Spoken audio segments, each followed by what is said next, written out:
Estábamos entonces. Preguntas, iniciamos la clase con preguntas del tema, cómo vamos con eso. Ya subí los escenarios al aula virtual, bueno.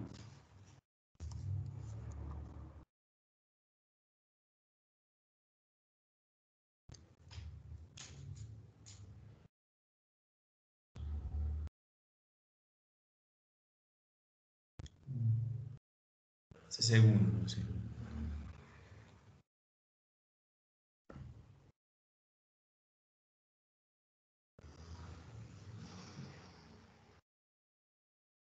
Preguntas, muchachos, por favor.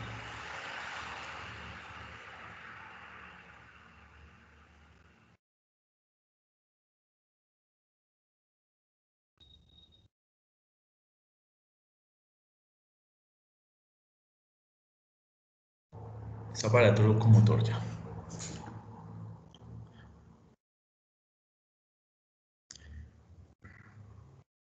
¿Sí me escuchan bien? Sí, señor. Sí. Listo.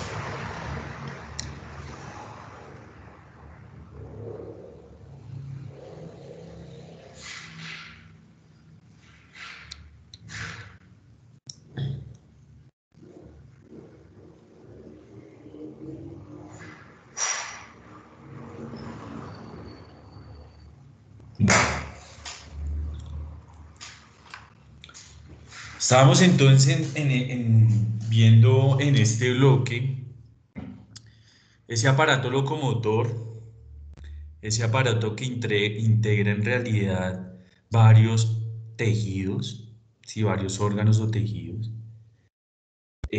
porque no solamente vamos a hablar de huesos, articulaciones, ¿sí?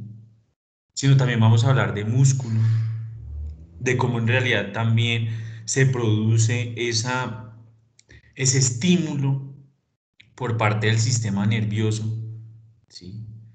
Para la contracción del músculo, ¿no? Cómo esa sinapsis, que en un momento es eléctrica, pasa a ser una sinapsis o un estímulo químico, ¿sí? Y cómo va a trabajar ese músculo para generar una contracción muscular y un movimiento. Sostenido en ese músculo va a estar también el tejido óseo, que son los huesos, ¿sí? Eh, Estos huesos, ya hablábamos que tenían varias funciones, ¿sí? Una función de sostén, muy importante. Ahí en esa función de sostén nosotros clasificamos a los animales en un esqueleto axial y un esqueleto apendicular. El esqueleto axial, ¿cuál va a ser? Pues las vértebras y el cráneo. Y el esqueleto apendicular, ¿cuál va a ser? Pues los miembros. ¿Sí? Eh, y que esos miembros, pues, van a tener también un eje. Recuerden que cuando hablamos, a diferencia, los animales están en cuadripedestación, o sea que caminan o se sostienen en cuatro miembros. Por lo tanto, presentan un eje podofalángico o para mantener una biomecánica para el movimiento. Y eso es muy importante. ¿Sí? En la carrera de nosotros y en la de ustedes, que es también la zootecnia, es muy importante porque ustedes tienen que evaluar al animal para ver si el animal es competitivo o si el animal puede o no clasificar a cierto evento. ¿Sí? O si el animal si lo llama usted un ganadero De preguntarle, no, doctor Santiago, eh, ¿compro esta vaca o no la compro? ¿Sí? ¿Y usted cómo, qué le va a decir? ¿Usted cómo va a analizar a ese animal? ¿Sí? Pues yo les digo que una de estas evaluaciones se debe a los aplomos, ¿sí? Y los aplomos en realidad, ¿qué me muestran? Pues todo ese eje podofalágico, o sea que hay un eje relacionado a nivel del hueso, de todos sus huesos, desde donde inicia el fémur hasta los huesos inclusive en el equino con el dedo, ¿sí? Entonces van a ver la anatomía, van a ver que el equino en realidad se sostiene como si fuera en el dedo corazón. Los otros dedos de nuestra mano están atrofiados o por desarrollo se pierden en el equino. Y ese es el típico ejemplo.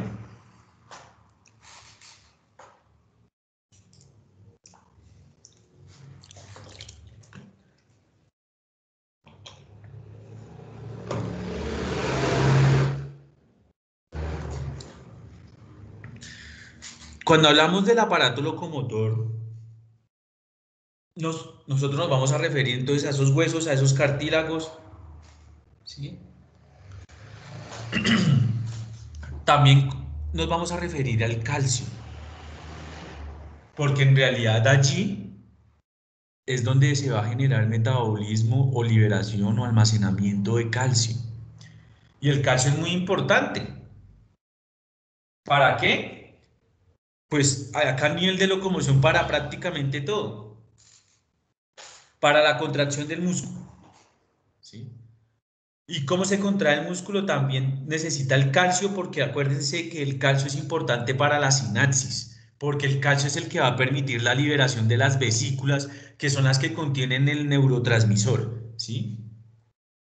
Entonces, ¿cómo se libera en realidad de esos neurotransmisores? Porque el calcio hace que esa vesícula se fusione con la membrana de la neurona presináptica, ¿sí?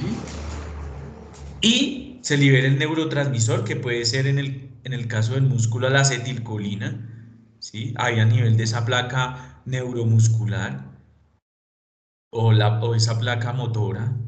Entonces va a generar la contracción. Entonces se libera, el calcio hace que las vesículas se libere el neurotransmisor va al receptor, ¿sí? Por lo general es un receptor acoplado a proteína G, ¿sí?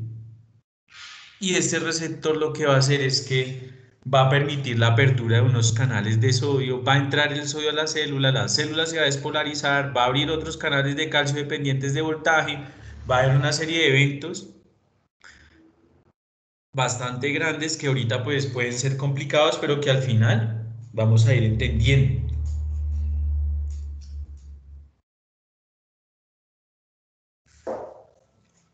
Entonces, esa regulación del calcio es muy importante en el cuerpo. ¿Y quiénes regulan el calcio? ¿Ustedes qué creen? Escucho respuestas. Y me van diciendo el nombre de la persona que está hablando. Espérame para anotar.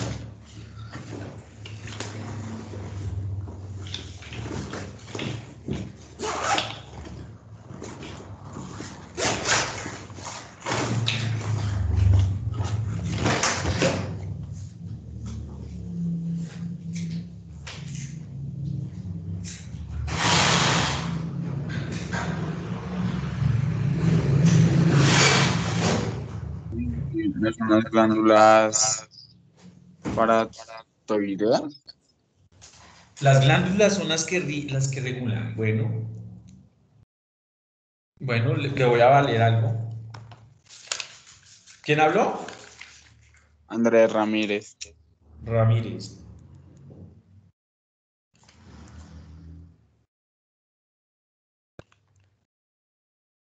¿Y por qué Andrés? Porque tú me dices que esas glándulas.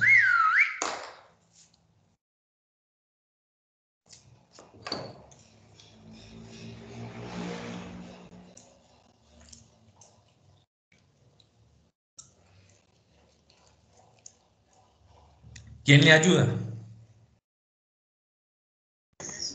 Profe, por una parte también serían los riñones que ayudan a controlar los niveles de calcio en sangre. Los riñones. ¿Cómo es tu nombre? Natalia Torres, profe. ¿Y por qué los riñones? Bueno, como en una clase nos explicaron, el calcio también tiene que ver mucho en riñones, porque allá abajo, pues nos nombraron eso, allá abajo hacen cierto proceso que controlarán pues los niveles de calcio en sangre. Entonces eso hace que prácticamente se vaya por todo el torrente sanguíneo y pueda irrigar los huesos y ciertas partes que necesitan calcio por otro. ¿Quién te dijo eso?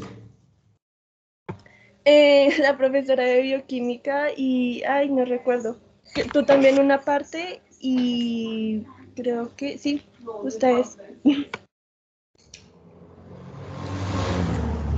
Bueno, Profe, pero ahí hay una confusión de conceptos, pero bueno. Dime. profe, pues yo no sé si esté bien, me corriges, por favor. Tenía entendido que eran las células C, creo que son las células parafoliculares, estas están afuera de las células foliculares y son las que producen la calcitonina, creo que es. Tú nos dijiste que la calcitonina pues es como que la que regula el metabolismo pues, del calcio, pero no sé. ¿Cómo es tu nombre? Julie Hurtado, ¿Julie? sí señor. Ah. ¿Quién más? Eso falta todavía un poco, ¿no?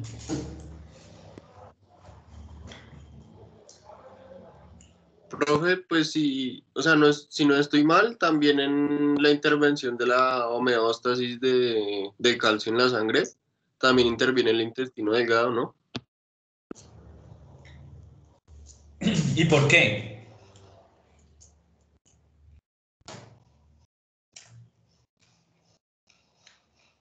Porque el intestino delgado. Profe, disculpa, en el chat te contestaron. Léelo, porque es que yo estoy acá en la presentación. Dice que dentro de la célula donde en la RS hay una reserva de calcio. ¿Dónde la qué? ¿Cómo? Es que así dice, dentro de la célula donde en la RS hay reserva de calcio. Bueno, si hay una reserva, bueno, pero no sé. ¿Quién contestó eso y quién fue el anterior? En el retículo Ectoplasma. sarcoplasmático. Listo, bien. ¿Cómo se llama esa niña? ¿O ese niño? Diana, Diana Castellano. Diana. ¿Y el que contestó anteriormente? Yo, Santiago, Santiago, ¿qué? Mongui, Listo.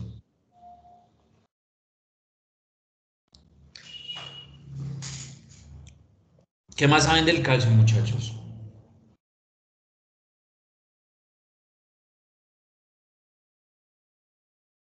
¿Qué más saben? A ver.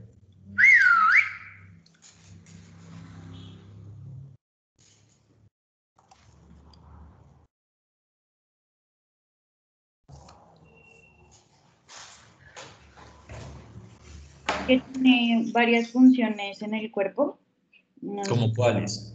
que tiene función estructural, de movimiento, pues en caso de la contracción muscular, de transmisión de señales, de coagulación, de metabolismo. Bueno, sí. ¿Cómo es tu nombre? Karen López.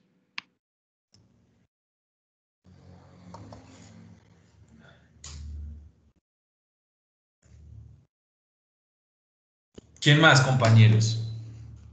Profe, pues como usted nos decía la clase pasada, a veces como que el calcio se cataloga como, o pues en algunos lugares se cataloga como una hormona, ya que pues este realiza funciones.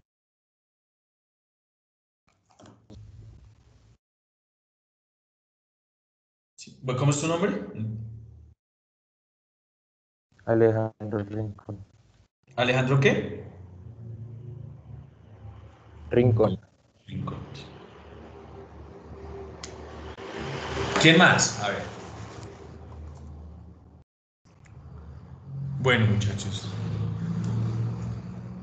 como bien lo decía, entonces ese calcio, y ustedes algo lo dicen, obviamente que tienen algunos conceptos, confunden conceptos, pero bueno, el calcio es uno de los iones más importantes, tiene que ver a nivel del sistema nervioso, ¿sí?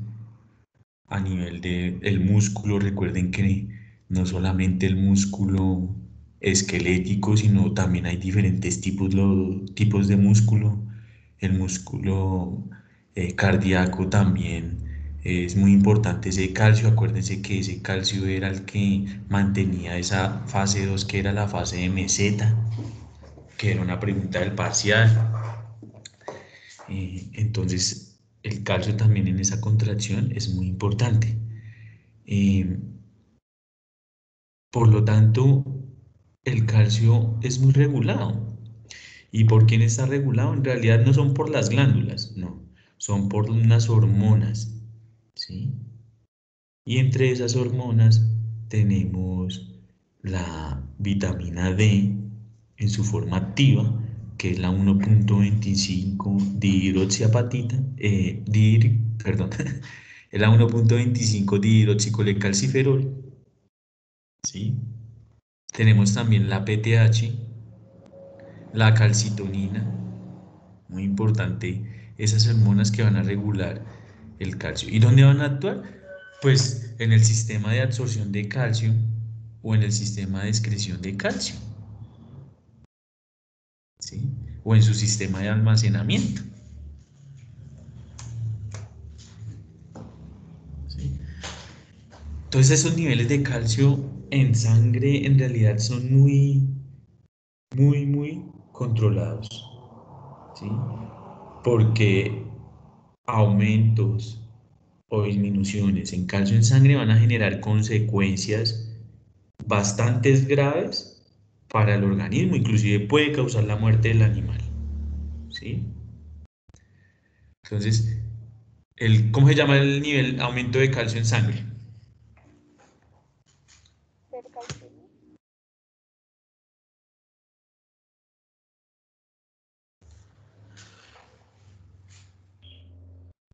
Hipercalcemia. Hiper- Hipercalcemia. ¿Quién contestó? Karen López. ¿Y cómo se llama la disminución de calcio en sangre? Hipocalcemia. Calcemia, profe. Calcemia.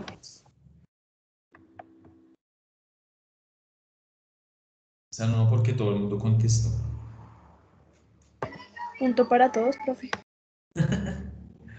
Bueno, y, ahí dije, y esa hipercalcemia, mire, el que me conteste esa pregunta, bueno, que no deberían, pero yo ya lo he nombrado. Si tú mides el calcio en sangre, ¿qué tipo de calcio o cómo creen que se transporta ese calcio en sangre o cómo está el calcio en sangre? Ionizado. Exacto. ¿Quién contestó? Yo, Santiago. Bien. Calcio ionizado. Y el calcio ionizado es alrededor del 50%, ¿no? Acuérdense que hay un calcio no ionizado y hay un calcio que está unido a la proteína plasmática, ¿sí? Cambios en el pH también van a generar aumentos o disminuciones del calcio, dependiendo si se presenta una acidosis o una alcalosis, ¿sí?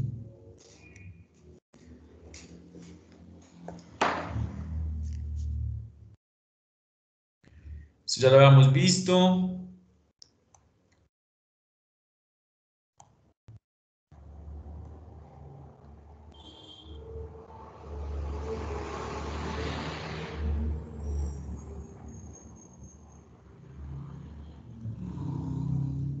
Aquí. Esto. ¿Quién me quiere? Esa imagen ya la vimos y ustedes no tuvieron pregunta.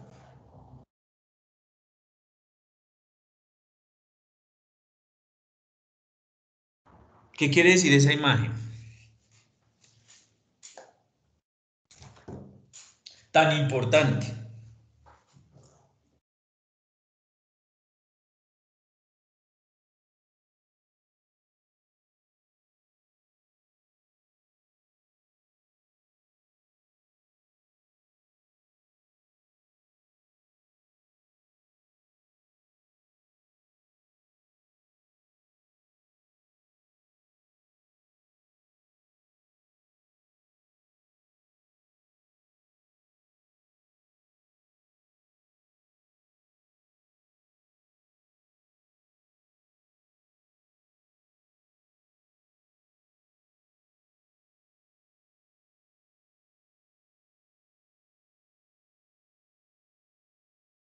¿Quién habla?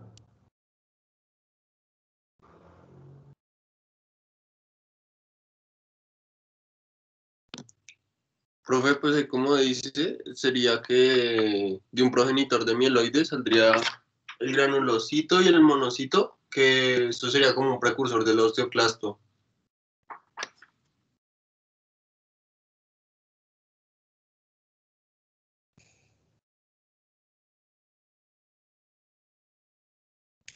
¿Y cómo ocurre? Algo así. ¿Cuál es su nombre? Santiago. Bien, Santiago, bien.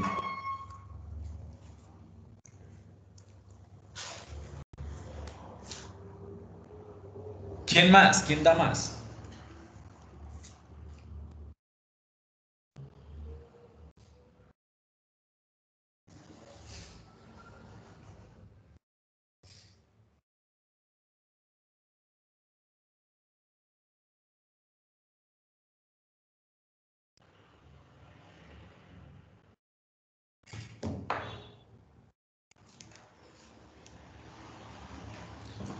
Listo.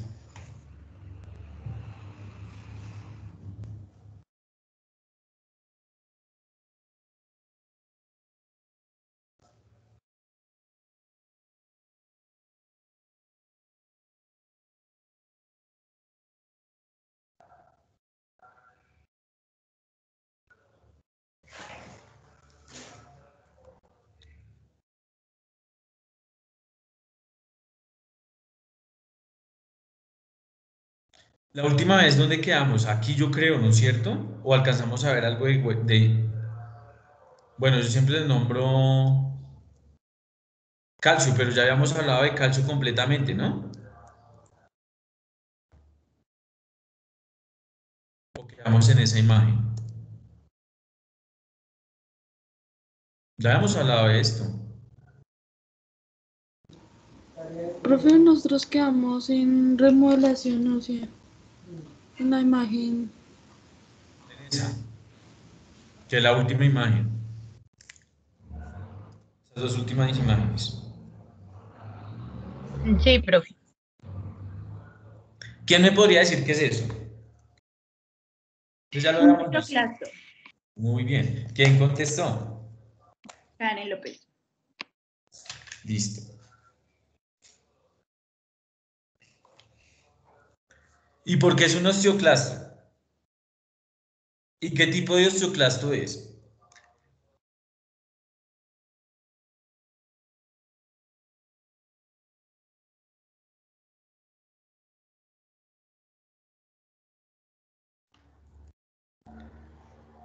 Listo, muchachos. Nosotros ya habíamos hablado de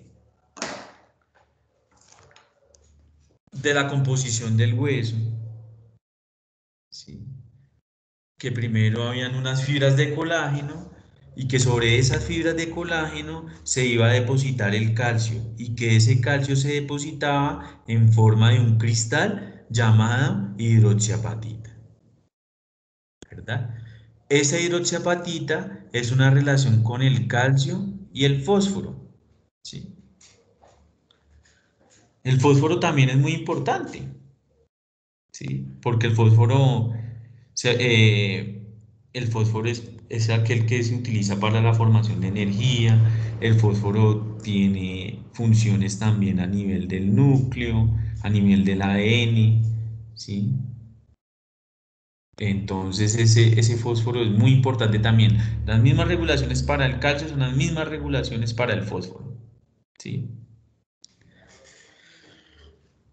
Y recordábamos también que el osteoblasto y el osteoclasto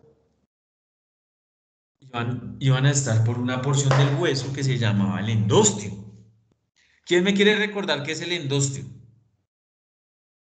¿Alguien diferente a Karen y a Santiago?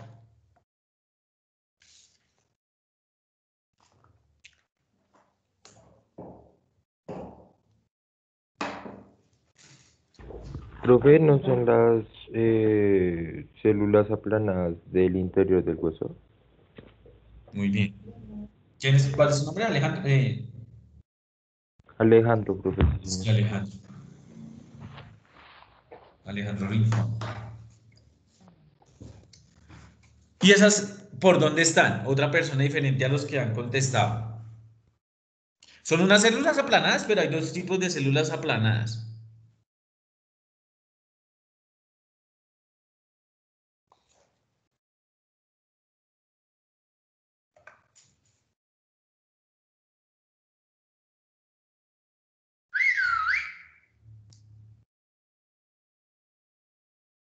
¿Por dónde están? Profe, ¿Qué opciones puede tener? esas no son las que cubren, si no estoy mal, el hueso ¿Y por qué lado? o la parte, no me acuerdo si era la interior o la parte interna. La parte interna. Son las células del endostio. ¿Y las del periostio?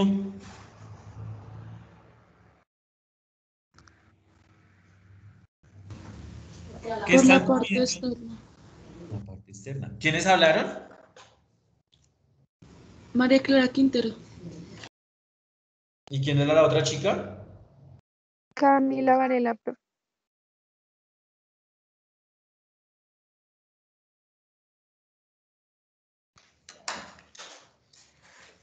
Listo. Entonces, si hablamos que el osteoclasto y los osteoclastos van a estar en el endostio, entonces va a estar en la parte interna, ¿sí? Por la parte interna del hueso, no por el periósteo que sería por la parte externa, ¿verdad? Y va a haber un área que se va a llamar un área de resorción ósea. Yo ya les había hablado de esto.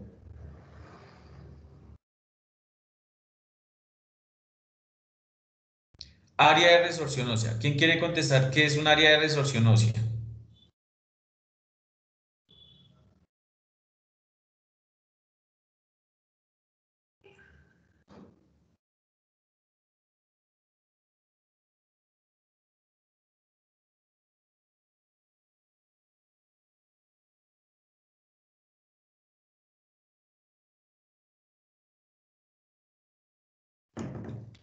Un área de resorción. Es donde se elimina el tejido óseo, pues que ya no sirve o algo así.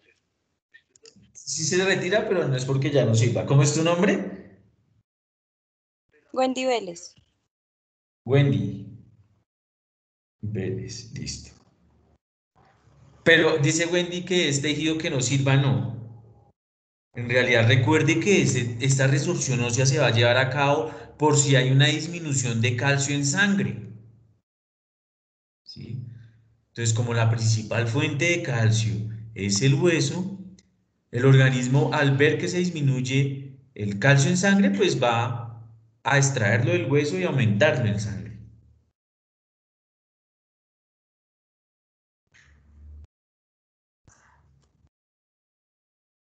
O sea, en periodos de hipocalcemias.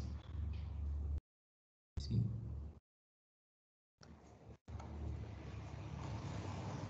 Profe, una pregunta, o sea, en ese caso, la resorción ósea sería, por así decirlo, como un mecanismo de defensa en caso de lo que como se dice de la hipocalcemia.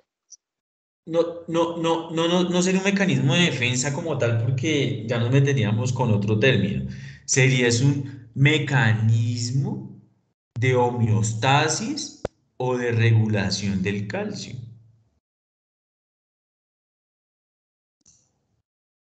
Ok, O sea que la resorción ósea se estimula cuando hay hipocalcemias. ¿Para qué? Pues para extraer el calcio del hueso y subirlo en sangre.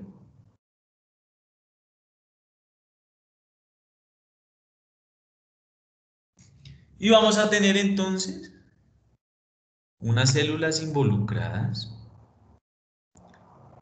que van a ser los osteoblastos y unas células inmaduras que se llaman los preosteoclastos. ¿Qué necesitamos? Que estas células inmaduras, que son acá chiquiticas, se vuelvan estas enormes células, ¿sí?, con una armazón súper especial, que es la que en realidad va a generar la resorción ósea. ¿Sí es?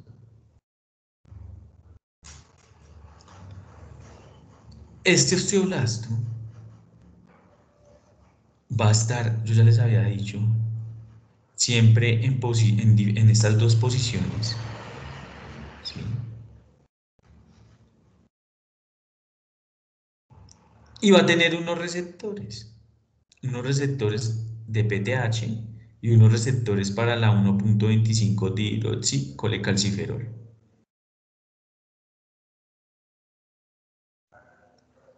O vitamina D activa, ¿sí? ¿Y qué pasa? Que cuando se libera esta PTH, ¿por qué se libera la PTH?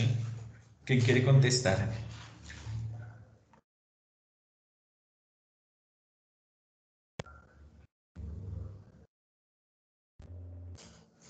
Cuando hay disminución del calcio. ¿Cómo? Se disminuye el calcio. Cuando se disminuye el calcio. Cuando hay hipocalcemia se libera la PTH. ¿Quién habló? Erika Manrique.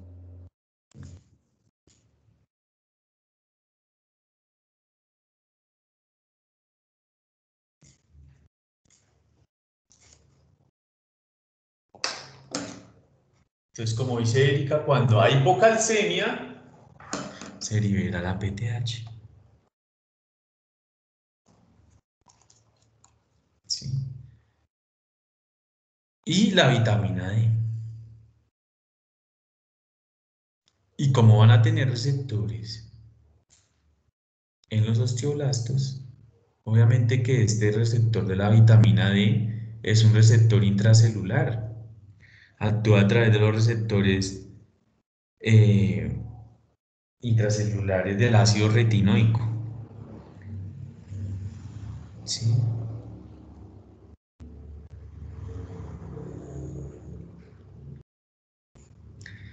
Y más adelante vamos a ver que entonces estas osteoblastos van a activar unas sustancias o van a liberar unos ligandos para estas células. ¿Sí? Estas células van a tener otros receptores. En realidad, mira la comunicación que hay celular, todo esto que yo les he enseñado.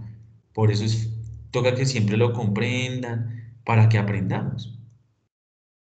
Este obviamente es un receptor de vitamina D, pero es intracelular, pero bueno, lo puse ahí.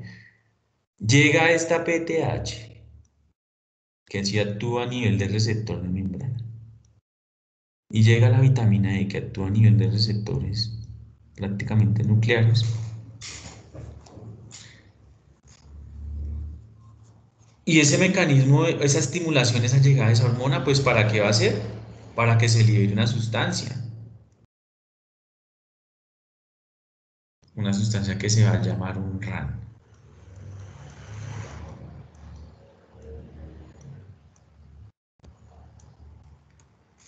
Ah, no, perdón, acaba una K.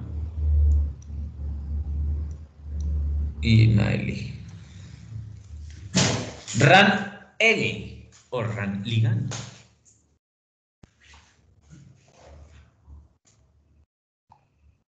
¿Y de dónde es liberado? Pues de estos osteoblastos.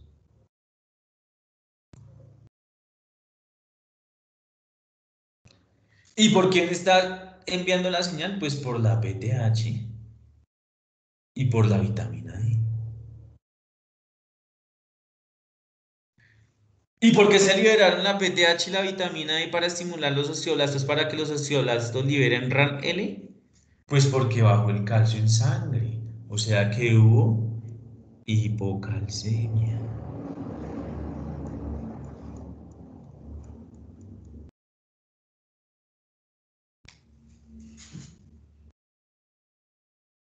¿sí? Esta imagen, como es de Gayton,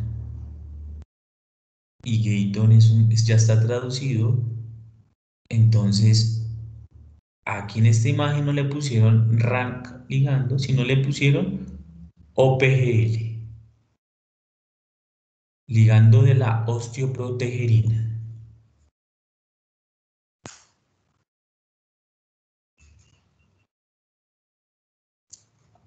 Y entonces, ¿para qué se va a liberar este rank ligando? Pues para que vaya al preosteoclasto.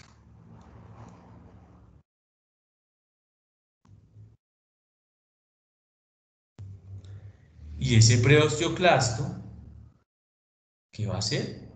Pues que va a generar una transformación, una activación a un osteoclasto activo o maduro.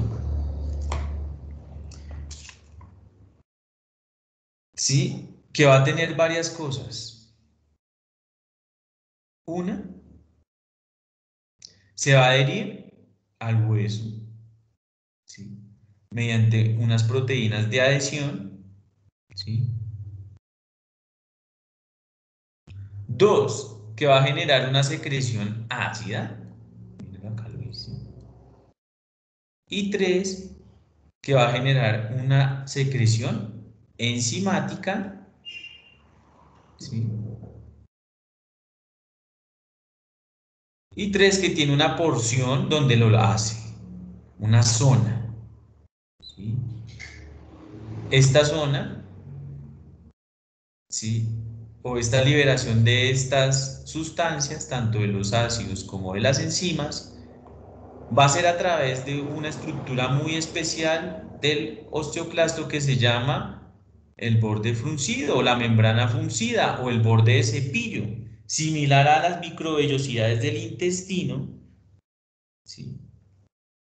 La única diferencia es que acá va a secretar es unas enzimas, una secreción ácida y unas enzimas, ¿sí? Mientras que el epitelio del intestino, cuando lo veamos el otro semestre, es de absorción intestinal.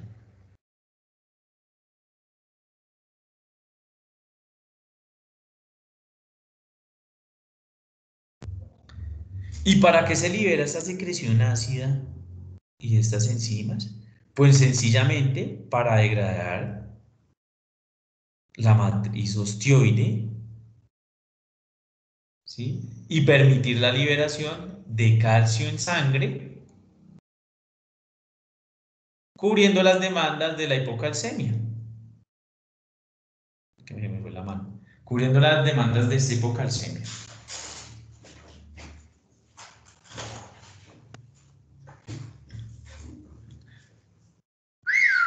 Ahora, ¿qué es importante acá? Una enzima muy importante que se va a llamar la anidrasa carbónica, tipo 2. Y esa anidrasa carbónica, recuerden que como la secreción es ácida, ahí va la pregunta, ¿está por qué tipo de ácido? ¿Quién quiere contestar? Recuerden que yo estoy preguntando porque aquí ya vamos a poner nota por la participación completa del estudiante. Ácido carbónico, ¿no? Ácido carbónico es algo intermediario. ¿Quién habló? ¿Y carbonato de sodio? No. Santiago. Pero no. El ácido que va a degradar la matriz osteoide, ¿cuál va a ser? Ácido clorhídrico. Sí, ¿quién es? ¿Quién habló? Wendy Vélez. Wendy Vélez. Ay, espere que se va a apagar el computador. Espérenme un segundo.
el ácido clorhídrico.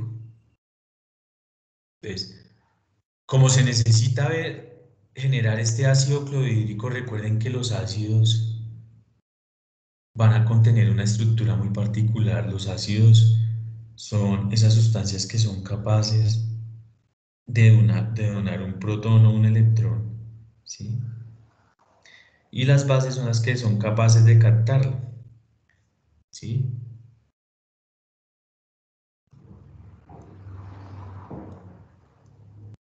Entonces, este ácido clorhídrico, como necesita de hidrógeno para su formación, ¿sí?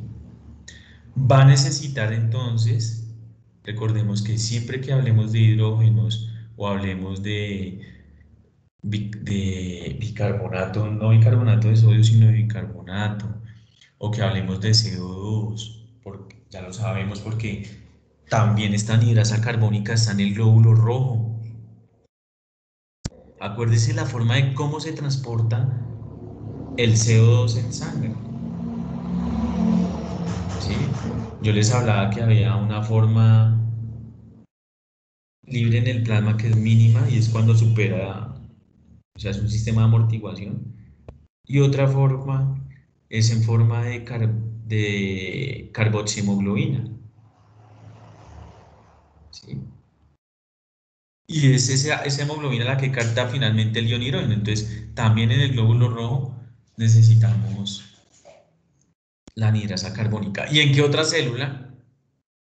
Para ir adelantándolo, ¿no? ¿En qué otra célula se necesitaría entonces anhidrasa carbónica, además del osteoclasto, del glóbulo rojo? ¿Qué otra célula en el cuerpo? Entonces, ¿qué creerían?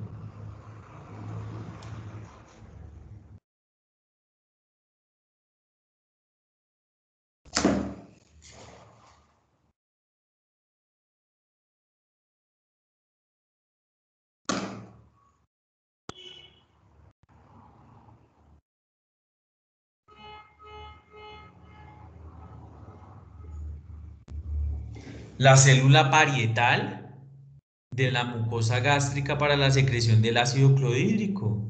O sea que en el estómago también se libera este ácido clorhídrico. Por lo tanto, esas células parietales también van a generar ácido clorhídrico. Por lo tanto, van a necesitar de la anhidrasa carbónica tipo 2.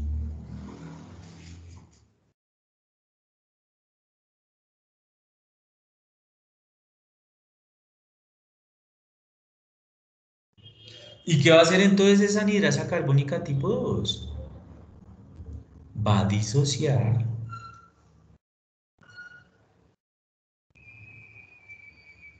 CO2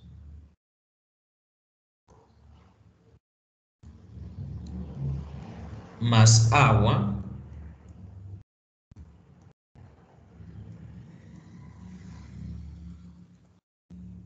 se disocia, como decía el compañero que nombró, en ácido carbónico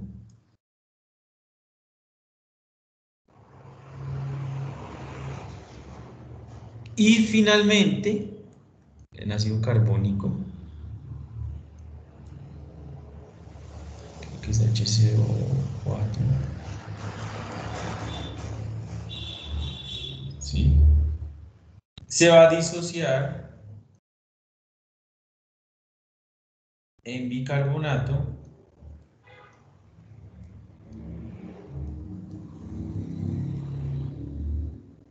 y un ion de hidrógeno.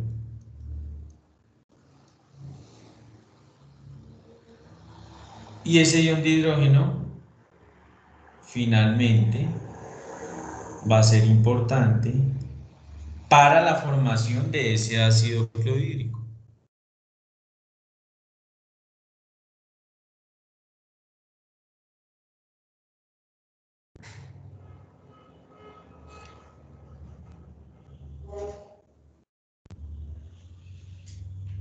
Y ese ácido clorhídrico, ahorita vamos a ver, por unos canales que son dependientes de ATP, va a ir a salir hacia la porción de la matriz osteoide para empezar la degradación.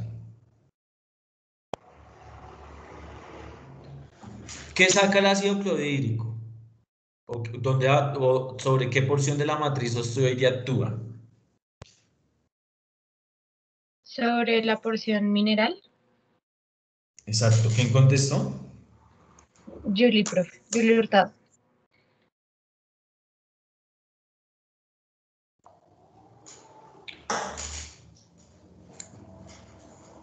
¿Y la porción enzimática?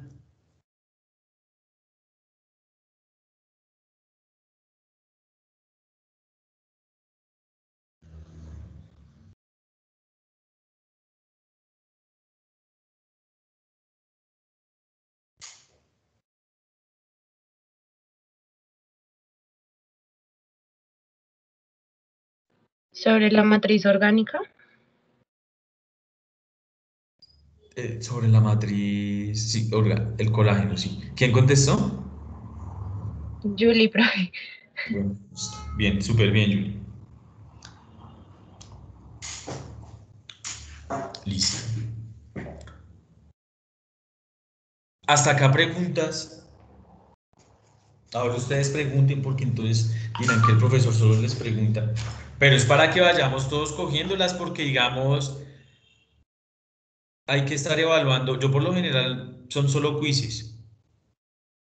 Sí, pero pues digamos ahorita por lo que así, por la pandemia y todo eso, pues se complica un poco.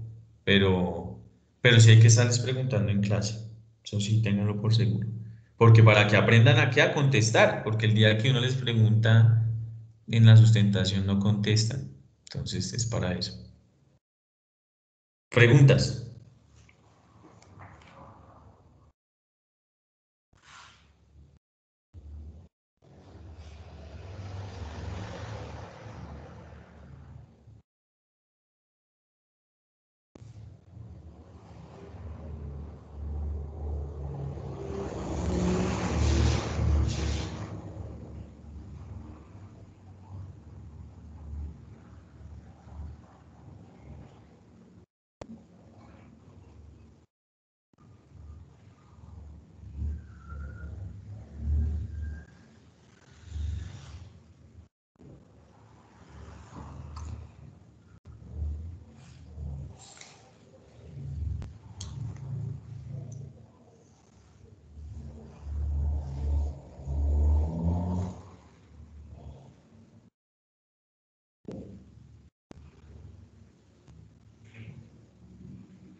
Antes de pasar a esto,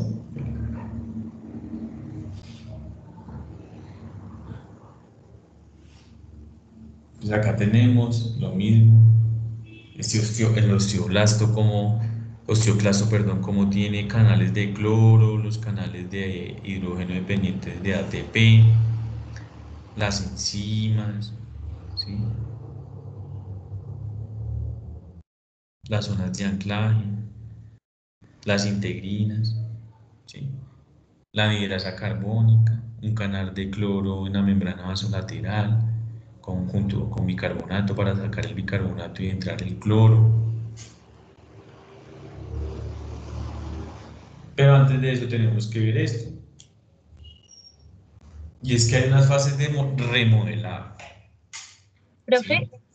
Dime. una pregunta antes de continuar. Dale, Si sí. nosotros llegamos, pues, a tener un caso de hipercalcemia, ¿cómo deberíamos actuar frente a ese? ¿De hipercalcemia? Sí, Pi. Es que en la hipercalcemia actuaría la calcitonina. O sea, nosotros como tal no podríamos ayudar de Si ninguna nosotros manera. damos un quelante del calcio,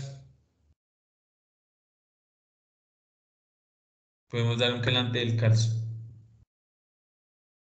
Y eso nos ayuda, digamos, en los procesos de hipercalcemias. Ok, profe, gracias.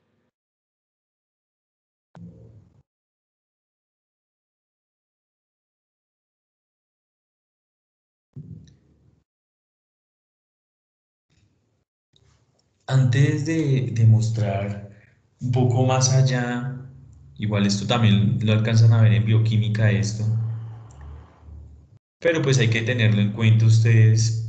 Recuerden que la fisiología es la materia integradora, ¿sí? Entonces yo integro todos los conceptos de todos los profesores y finalmente se los pongo a ustedes en la práctica.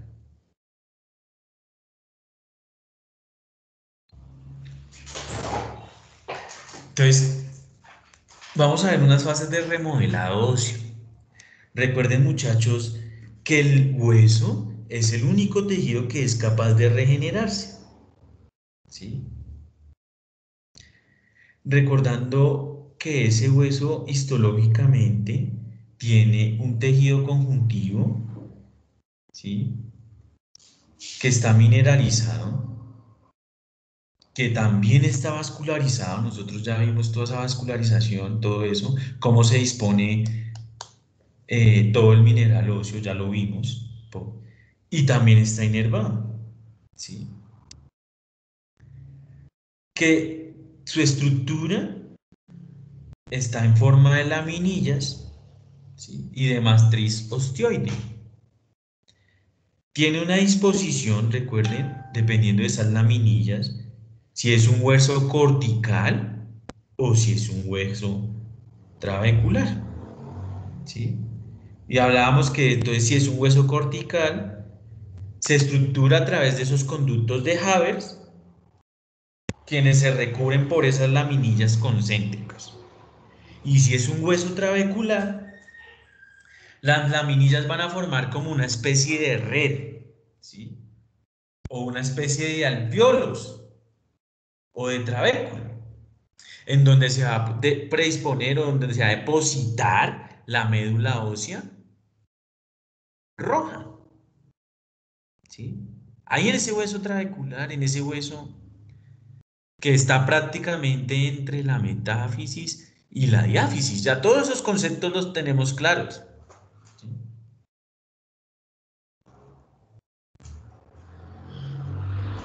Y vemos que entonces ese hueso está en una fase quiescente.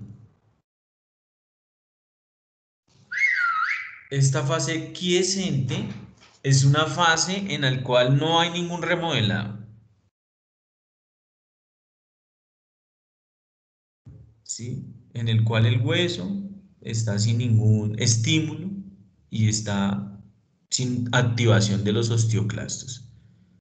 ¿Listo? Pero ¿qué pasa cuando hay una activación? ¿Sí? Que sería esa podríamos llamarle una fase 0, ¿sí? Una fase 1, que es una fase de activación, en la que pasa, hay un fenómeno en esta fase de activación, y es que va a haber una retracción de las células limitantes, ¿sí? Esa membrana que formaban el endostio se reabsorbe, pierde esas células del endostio. Míralas, acá ya no las vemos, ¿sí? Inmediatamente se va a generar la activación del osteoclasto que estábamos viendo anteriormente y que vamos a terminar mostrándoles ahorita en la siguiente clase, ¿sí? Hay una activación de este osteoclasto porque los osteoblastos, como ya les mostraba, que van a tener receptores hacia la PTH de la vitamina D, liberaron el RAN ligando. Por lo tanto, se diferenciaron los preosteoclastos a osteoclastos ya maduros. ¿Y qué pasa con esos osteoclastos ya maduros? Que empiezan el proceso de resorción o reabsorción ósea.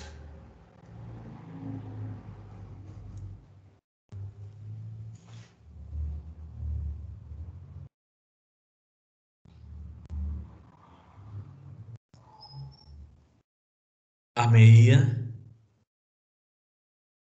que los huesos... Mira cómo está acá el hueso. Míralo acá. Está acá bien. Y mira cómo cuando actúan los osteoclastos generan este hueco,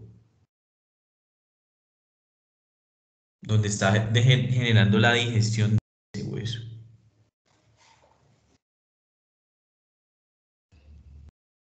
Y obviamente que como aquí vienen unos osteoblastos detrás de estos osteoclastos,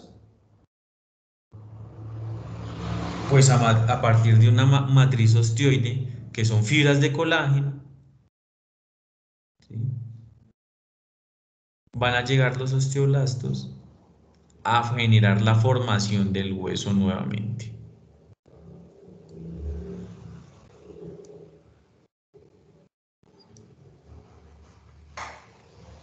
¿Sí? Entonces ahí actúan no solamente los osteoblastos, hay otras células involucradas.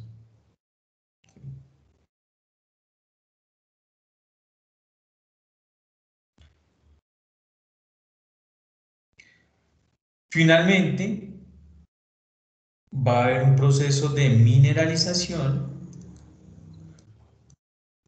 Ahí influye mucho para esa mineralización la fosfatasa alcalina, ¿sí? Esa fosfatasa alcalina es muy importante para esa mineralización, ¿sí? Por eso en los abuelos sale tan aumentada esa fosfatasa alcalina, ¿sí? Y finalmente se va a formar una unidad ósea estructural y va nuevamente a generar su periodo quiescente.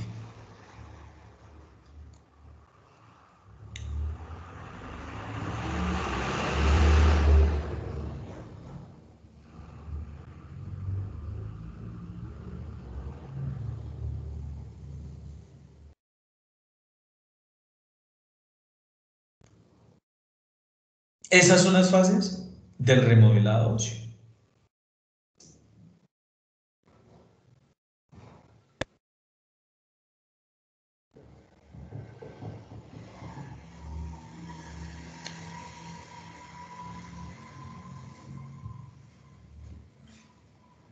¿Preguntas? Profe, yo no entendí bien la fase de reabsorción. Esta fase, Sí, profe. pues hay una activación de los osteoclastos, mira. O sea que esto que escribimos acá, esto se está dando acá.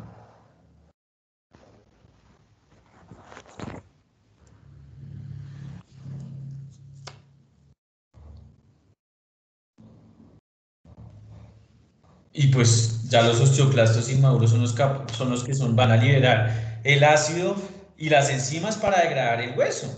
Y por eso mira que el hueso acá estaba recto, míralo acá, ¿sí? Y acá ya es una hendidura, mira, esta hendidura.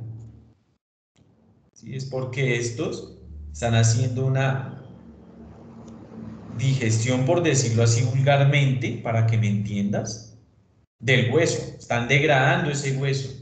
¿Y por qué lo están degradando? Pues porque sencillamente hay una hipocalcemia.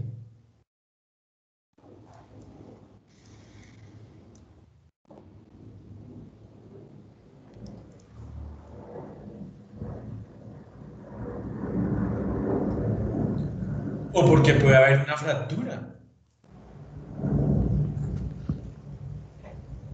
¿Sí es?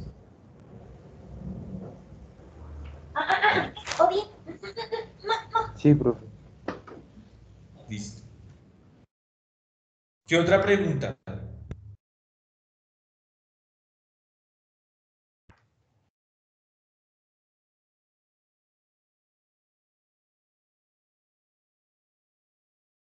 Profe, ¿qué podría generar que hubiera una falla en cuanto a la reabsorción o la formación? Una deficiencia de vitamina D y una inactivación de la PTH. ¿Y cómo se da la Ok. Una deficiencia de la vitamina D porque la persona no toma sol o el perro no toma sol. Entonces esos perros jóvenes que no toman sol y que no lo sacan y que se quedaron de la camada, sí, posiblemente tenga un raquitismo, ahí yo les hablaba. Raquitismo. ¿Y qué es el raquitismo? Pues la pérdida de la mineralización ósea en los cachorros. Y es debido a que a una deficiencia de la vitamina D. ¿Sí? Y esa deficiencia de la vitamina D se da por el sol, porque el sol no va a ir a estimular, yo les decía a ustedes, a los queratinocitos y a los melanocitos que están en la piel para que liberen el calciferol.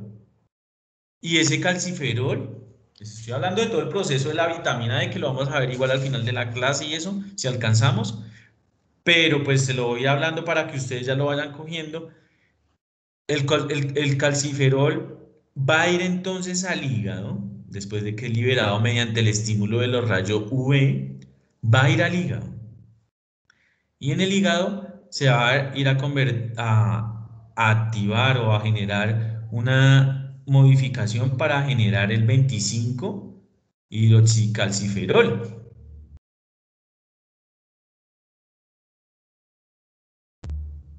Y luego va al riñón en los fibroblastos intersticiales, ¿sí? Donde se va a ir a activar y se va a convertir entonces en 1.25 dihidroxicolecalciferol, que es esa vitamina D activa, ¿sí? Entonces, primero en el hígado, luego el riñón, y ahí sí ya es activo, ¿sí?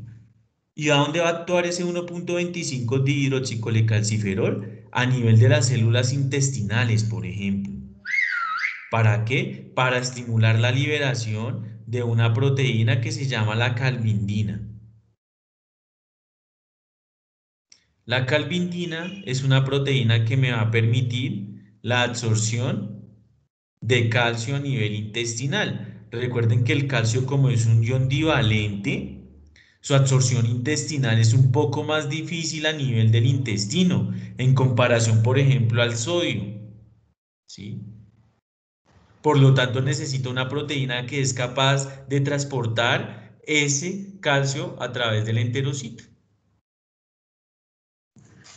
También va a ir a estimular la secreción de la PTH, ¿sí? Y también tiene actividades junto con la PTH de ir a actuar a nivel de los